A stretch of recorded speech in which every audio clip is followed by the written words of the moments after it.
سمجھیں گے نا یہ آواز اس میں خارج کی آواز نہ ہو، یہ آواز نہ ہو، یہ بلغم نکالنے والی آواز نہ ہو.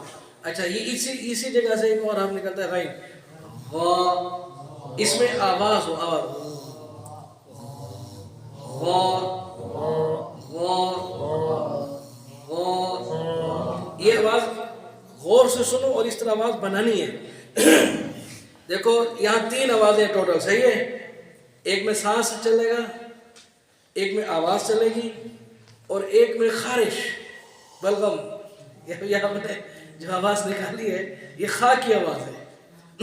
یہ آواز محسوس کرنی. دیکھو اب تین آوازیں ہیں، ان میں سے آپ بتانا غلط کون سی ہے. اب میں خا کی آواز نکالوں ہوں، دو آواز نکالوں گا، اس میں سے آپ نے بتانا غلط کون سی ہے صحیح کون سی ہے.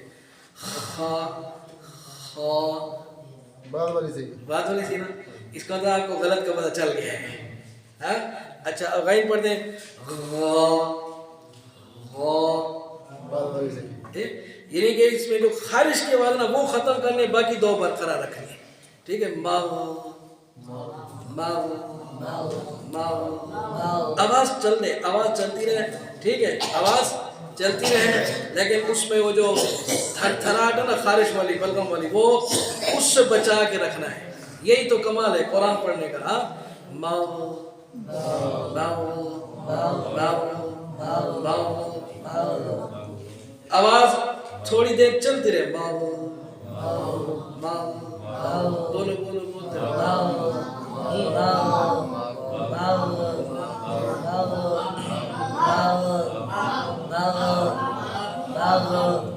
اس کو ایک تو جو ہے نا وہ گاف نہیں پڑھنا، دوسرا اس کو جو ہے نا مگ مگ بالکل آواز بند ہو جائے، یہ بھی صحیح نہیں ہے. مگ غیر المغ مگ بند نہیں کریں، آواز تھوڑی دیر چلتی رہے.